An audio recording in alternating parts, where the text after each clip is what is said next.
Qu'est-ce que c'est? Une Bible? Tu lis la Bible, Ringo? Pas tous les jours. Au large biblique. Le podcast qui explore la Bible. Bienvenue à toutes et à tous sur Au large biblique, le podcast qui explore la Bible et avec cette série, la période hellénistique de l'histoire d'Israël. Nous avions commencé par la conquête d'Alexandre en 332 et nous avons terminé en évoquant la conquête romaine conduite par Pompée en 63 avant notre ère. Cet ultime épisode veut faire le point sur cette réalité nouvelle qui apparaît sur le sol judéen à cette période, celle des groupes religieux bien distincts. Qui sont ces Esséniens, ces pharisiens ou ces Sadducéens dont parle Philon d'Alexandrie puis Flavius Joseph et les évangiles pour les deux derniers? Quand et pourquoi ces groupes sont-ils apparus? Qu'est-ce qui les caractérise? En existait-il d'autres comme ces Assidéens du premier livre des Maccabées? Quelles relations ces partis entretenaient-ils entre eux et avec le pouvoir en place? Encore aujourd'hui, nombre de ces questions sont toujours à l'étude et ont fait naître parfois plusieurs hypothèses. D'autant qu'il faut aussi prendre en compte l'évolution de chaque groupe au fil du temps. Un pharisien de l'époque hasmonéenne avait-il les mêmes aspirations qu'un pharisien au temps de Jésus? La même question se pose pour chacun de ces groupes, mouvements ou partis, comment faut-il les nommer d'ailleurs? Groupes que nous allons aborder l'un après l'autre maintenant.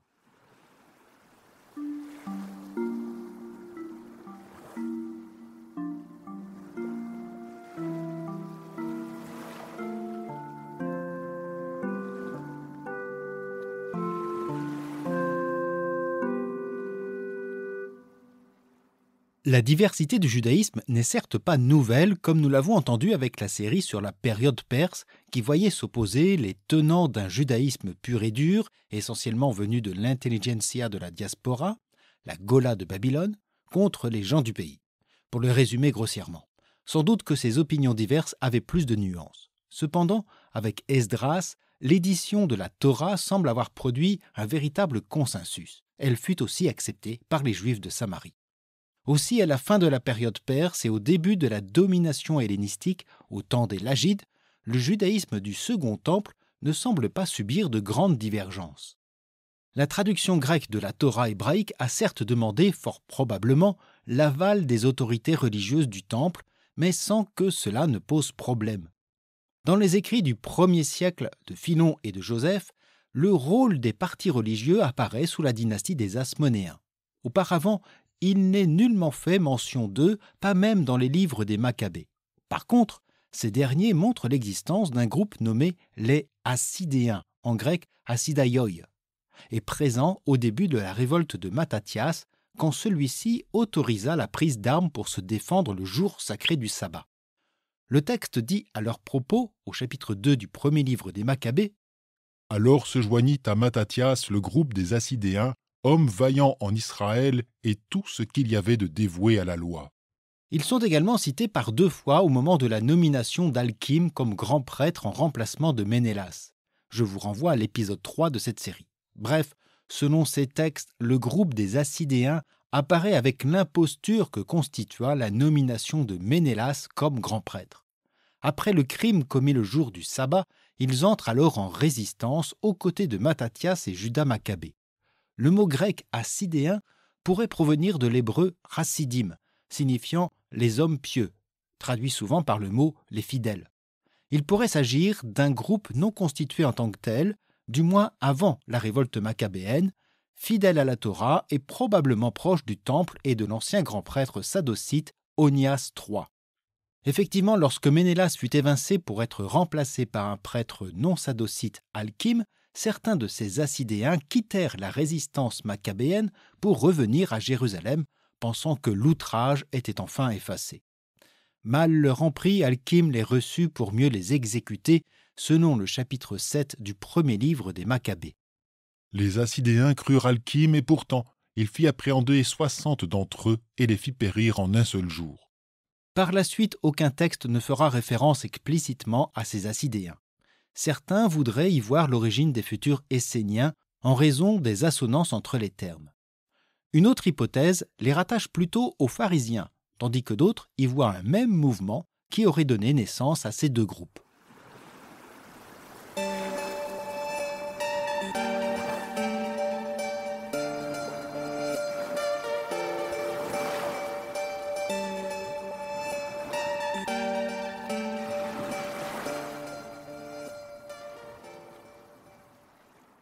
Pendant longtemps, nous ne connaissions des Esséniens que ce que nous en disait Philon d'Alexandrie, puis Flavius Joseph au 1er siècle de notre ère. Ils nous décrivent un groupe présent dans toute la Judée, préoccupé d'ascèse et de purification. Ni les évangiles, ni les écrits de Paul n'en font mention. Philon raconte qu'il serait en ce 1er siècle de notre ère plus de 4000 répartis dans les villes de Judée. La découverte des manuscrits de la mer Morte sur le site de Qumran a relancé la recherche à leur propos. Aucun de ces écrits n'use du mot essénien, dont l'étymologie demeure encore énigmatique. Cependant, certains textes décrivent la vie et l'organisation d'un groupe qui se désigne par l'expression hébraïque « yahad », signifiant « communauté ». Celle-ci possède ses propres conditions d'entrée, ses rites d'initiation, ses règles de vie et de pureté, mais aussi son propre calendrier. Ses membres sont des observateurs scrupuleux de la loi. Mais ces communautés esséniennes se mettent plutôt à l'écart de la vie courante et surtout du temple. Ils choisissent la pauvreté, une vie de partage communautaire et pour certains même le célibat. Du moins, c'est ce que décrivent certains de leurs textes, mais en était-il ainsi au départ? Qui sont ces Esséniens, ou plutôt, d'où proviennent-ils? Là encore, plusieurs hypothèses. L'une d'elles fait justement remonter l'origine des Esséniens à la période maccabéenne, lorsqu'en 161, Alkim exécute 60 Hassidéens. Cet événement aurait obligé le reste des Hassidim, futurs Esséniens peut-être, à rester au désert, loin de Jérusalem et du Temple, attendant la réhabilitation de la lignée sadocite. Selon une autre hypothèse, leur histoire aurait commencé sous le règne de Jonathan, frère de Juda Maccabée, lorsque celui-ci accepta la charge de grand prêtre en l'an 152. Jonathan dirige déjà le pays. Il est certes de lignée sacerdotale, mais non sadocite. Cette situation, qui met dans la main d'une même personne le pouvoir quasi-royal et la charge de grand prêtre, alors que Jonathan n'est ni de lignée de David, ni de celle de Sadoc, aurait décidé certains, en raison de leur foi et de leur fidélité à la Torah, et ou pour des raisons politiques, à quitter Jérusalem et son temple devenu, à leurs yeux, impur et profané. Conduit par un certain maître de justice, il se serait installé à Qumran vers 150. Une autre théorie voit la séparation d'avec le judaïsme hasmonéen à l'occasion d'une réforme liturgique, notamment du calendrier.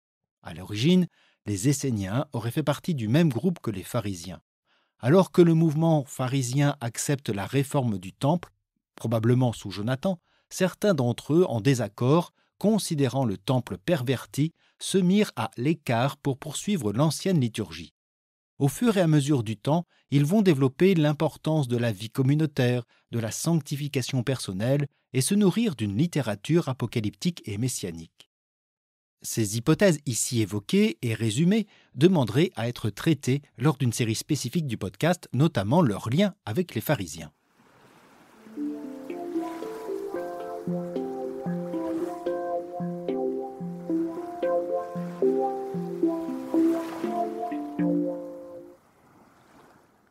Le mot pharisien proviendrait du verbe hébraïque parash, signifiant séparer. Mais séparer de quoi? Plusieurs hypothèses ont été émises. Les pharisiens se seraient séparés d'avec un autre groupe ou en contestation vis-à-vis du temple ou du souverain. Ou désigne-t-on ces séparés en raison de leur scrupule à suivre les lois séparant le pur de l'impur? Le verbe parash signifie aussi expliquer. Les pharisiens seraient ainsi caractérisés par leur manière de lire la Torah en l'interprétant de diverses manières. C'est d'ailleurs ce que l'on reproche, cette tendance à interpréter les écrits de la loi de Moïse. Issus de diverses couches sociales, prêtres, notables, artisans, commerçants et autres lettrés, ils constitueraient alors une sorte d'école de pensée, fidèle à la Torah, mais lue et interprétée à travers les écrits des prophètes notamment et d'autres traditions. Ils sont soucieux de la sainteté du peuple et accordent de l'importance à l'éthique personnelle et aux questions de pureté. Ainsi, selon leur interprétation, les règles de pureté imposées à la classe sacerdotale doivent s'appliquer à tout le peuple, car celui-ci, selon le livre de l'Exode, est destiné à devenir un royaume de prêtres et une nation sainte. À l'époque hérodienne, les débats interprétatifs opposeront parfois divers courants de pharisiens. Une personne comme Jésus de Nazareth reprendra ce mode herméneutique de la Torah, mais à sa manière. Il sera en ce sens plus proche des pharisiens que des autres mouvements et groupes religieux. Les pharisiens apparaissent comme des acteurs de la vie politique et religieuse lors de la période hasmonéenne sous Jonathan, contestant sa double charge. Puis on les retrouve aux côtés de Jean Hyrcane Ier pour le soutenir dans sa reconquête de l'indépendance. Certains veulent ainsi les assimiler aux Hassidéens ou Rassidim de la révolte maccabéenne. Lorsque Jean Hyrcane s'arroge le titre de roi en plus de celui de grand prêtre, les pharisiens auraient montré leur désaccord, ce qui fâcha le roi qui préféra le parti des Sadducéens. Les pharisiens contestent l'appropriation du titre de grand prêtre par les héritiers hasmonéens. Mais contrairement aux Esséniens, ils continuent d'être fidèles au culte du temple. Ils forment un mouvement plus qu'un groupe de personnes plutôt érudites, pieuses et très proches du peuple. C'est en cela que leur influence compte dans le paysage politique et religieux de la Judée hasmonéenne. Durant cette série, nous avons évoqué plusieurs fois ces pharisiens persécutés par le pouvoir en place, notamment sous Alexandre Janet. Ce dernier, en 96, est fustigé par le peuple lors de la fête des Tentes. La foule lui jette à la tête les cédras servant à la procession. Le roi fera exécuter 6000 juifs en représailles, soupçonnant les pharisiens d'être à l'origine de cette rébellion. Plus tard, la traîtrise des pharisiens sera durement réprimée. Alexandre Janet fera crucifier 800 d'entre eux, exécutant aussi leurs familles. Je vous renvoie à l'épisode précédent. Le mouvement pharisien, ayant le soutien d'une grande partie du peuple, devra attendre l'avènement de la reine Salomé Alexandra, proche de leur milieu, pour revenir dans les grâces du pouvoir. Comme nous l'entendons, durant la période hasmonéenne, le parti pharisien n'est pas seulement une école de pensée. Il représente un groupe important dans le paysage politique en raison de son influence sur le peuple. Les Sadducéens ne bénéficieront pas d'une telle popularité.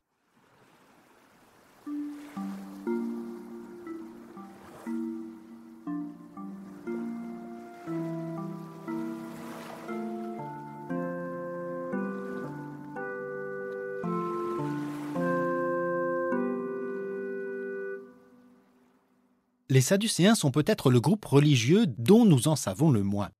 Leur nom proviendrait de Sadoc, le grand prêtre du premier temple. Cependant, on ne les retrouve pas aux côtés de ceux qui contestent la légitimité pontificale des Hasmonéens, que certains commentateurs nomment Sadocites, à l'image des Hassidéens.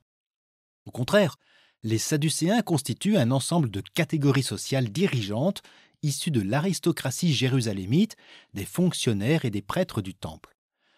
Ce dernier est leur lieu de vie et d'affaires. Contrairement aux pharisiens, ils ne sont pas séduits par une interprétation de la Torah, surtout dans ses aspects messianiques ou eschatologiques. Ils en ont davantage une lecture littéraliste et pragmatique. La Torah définit les règles cultuelles, religieuses et sociales, point barre. Ce côté pragmatique, nous allons le retrouver dans leur relation avec le pouvoir, en autorisant quelques compromis, notamment sur la nomination d'un grand prêtre non sadocite. Il se situe sur une ligne davantage diplomatique, visant à ménager la chèvre et le chou au milieu des loups.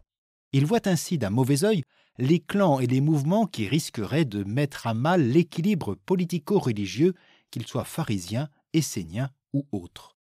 Mais peut-on réduire le paysage religieux à ces trois seuls groupes, esséniens, pharisiens et sadducéens ? La religiosité populaire, quoique plus proche des opinions pharisiennes, échappe à ces distinctions. De même, le judaïsme de la diaspora constitue aussi une autre réalité.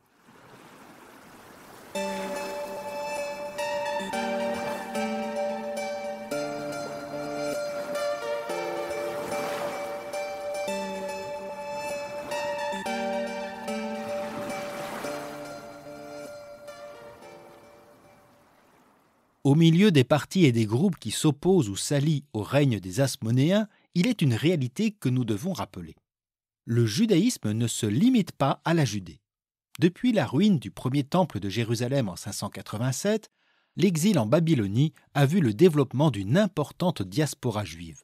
Comme nous l'avons entendu avec la série sur la période perse, cette diaspora va jouer un rôle majeur et prépondérant dans l'écriture des livres sacrés, lors du retour d'exil et la restauration du temple ainsi que l'instauration officielle de la Torah. Durant cette période hellénistique, d'autres diasporas vont naître au gré des incitations économiques ou des déportations politiques et militaires. Dès le début du règne des Lagides, la nouvelle cité d'Alexandrie va accueillir une forte communauté juive qui, très vite adoptant la langue grecque, bénéficiera d'un statut particulier autour de la Septante, la traduction grecque de la Torah. C'est aussi en cette Égypte qu'apparaissent les premières synagogues qui manifestent une organisation sociale et religieuse du judaïsme en diaspora. Ce mode synagogal va ainsi s'étendre dans le pourtour méditerranéen, que ce soit en Phrygie et en Lydie, au centre de l'Asie mineure, au temps d'Antioche III, ou vers Antioche de Syrie, au temps des Séleucides. Plus tard, lors de la conquête romaine de Jérusalem en 63 par Pompée, de nombreux Juifs seront exilés à Rome. Bref, la diaspora juive, qui demeurera fidèle à la Septante, à Jérusalem et au Temple, devient une réalité importante dans le judaïsme. C'est peut-être aussi un autre judaïsme que celui de la Judée. Plus ou moins minoritaires en leur lieu de vie, ces communautés sont en proximité avec le monde gréco-romain, leurs coutumes, leurs mœurs, comme aussi la vie de la cité. À l'inverse, leur mode de vie à la juive, le respect du Shabbat, la circoncision, les règles alimentaires, vont parfois susciter le mépris ou la défiance, mais aussi une certaine attirance pour d'autres.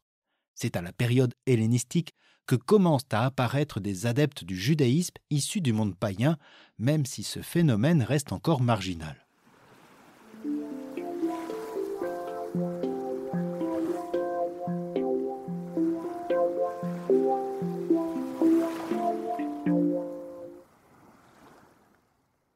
Une autre réalité apparaît à cette période et qui n'est pas sans lien avec la diaspora. Je l'ai déjà un peu évoqué lors du premier épisode de cette série. La confrontation du judaïsme avec les philosophies grecques va générer une nouvelle littérature de sagesse qui promeut la philosophie de la Septante, pour résumer. Mais un autre genre littéraire va également apparaître durant cette période. Ce sont les écrits de type apocalyptique. Là, je vous renvoie à l'épisode 2 de la série sur l'Apocalypse que je vais résumer ici. Traditionnellement, la recherche exégétique fait remonter le genre apocalyptique au livre du prophète Daniel, écrit vers l'année 164 avant Jésus-Christ. L'histoire se déroule durant l'exil à Babylone sous Nabuchodonosor, mais fait référence au règne d'Antiochos IV Épiphane que le livre dénonce. Ce dernier prend aussi appui sur les textes prophétiques qui l'ont précédé, comme ceux d'Ézéchiel et sa vision du temple rebâti après l'exil, par exemple.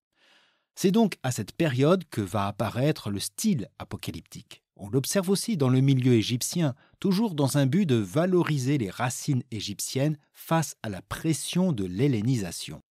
Le récit apocalyptique s'inscrit dans ce discours qui refuse de se soumettre à la culture dominante et dominatrice. Marie-Françoise Basselès parle d'une littérature de résistance et de consolation qui va perdurer après la période hellénistique jusque sous l'occupation romaine.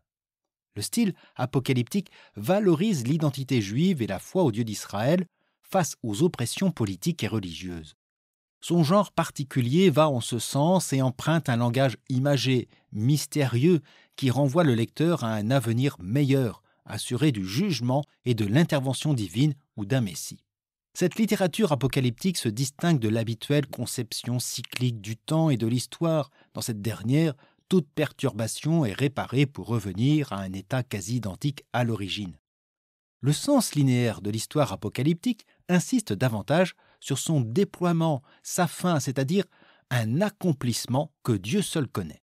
Voilà en résumé ce qu'on peut dire des apocalypses juives qui vont évoluer en fonction des circonstances. Cette littérature est fortement présente dans les communautés esséniennes, le monde des pharisiens, et bénéficie d'une audience auprès du peuple. Ces apocalypses vont jouer un rôle important dans l'attente d'un Messie sauveur.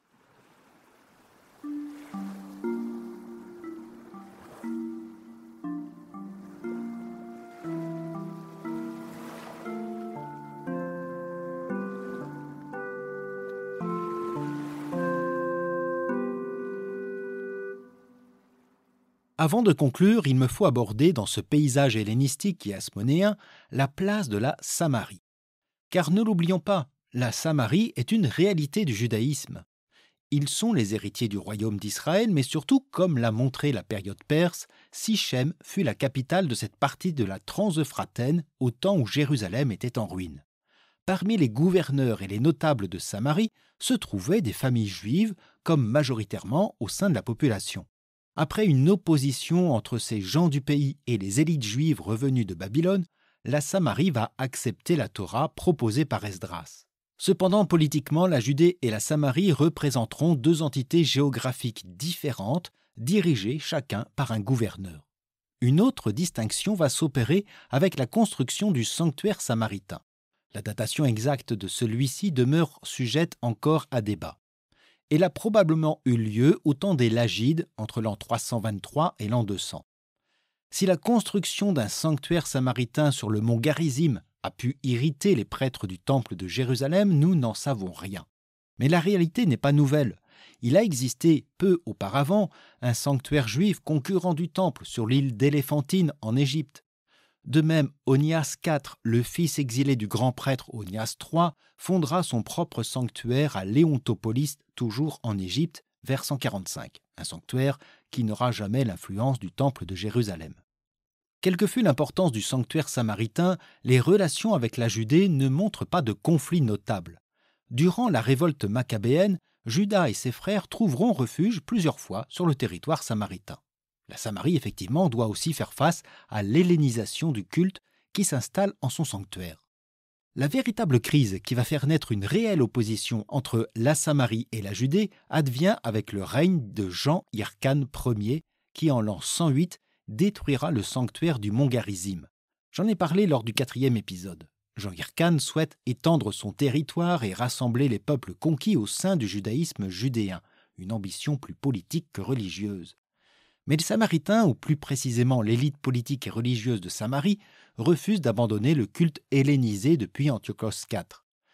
C'est ainsi que pour montrer son autorité sur la région, Jean Hyrcane fait table rase du temple samaritain. On peut dire qu'à partir de ce moment, l'opposition entre Judéens et Samaritains ne cessera. Plusieurs conflits sporadiques, mais non moins violents, vont opposer les deux populations durant la période romaine.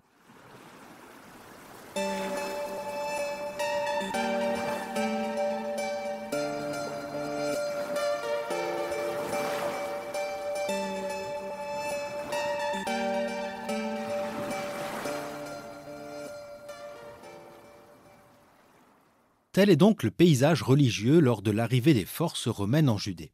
Désormais soumise à Rome, Jérusalem et ses alentours verront naître encore d'autres mouvements religieux et politiques comme celui de Jean le Baptiste, le groupe d'un certain Jésus de Nazareth ou le mouvement des résistants zélotes. Ce sera le sujet de la prochaine série historique qui nous fera découvrir l'ascension d'Hérode, mais aussi la chute de Jérusalem. Nous quittons ainsi la période hellénistique, mais pas tout à fait la famille des Hasmonéens que nous retrouverons. J'espère en tout cas que cette série a pu vous éclairer sur cette période déterminante pour le paysage politique et religieux de la Judée et de sa diaspora.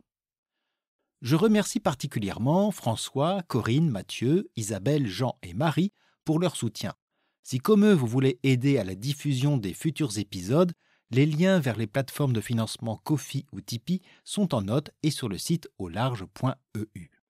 Je vous souhaite une bonne journée, une agréable soirée et je vous dis à bientôt sur Au Large Biblique.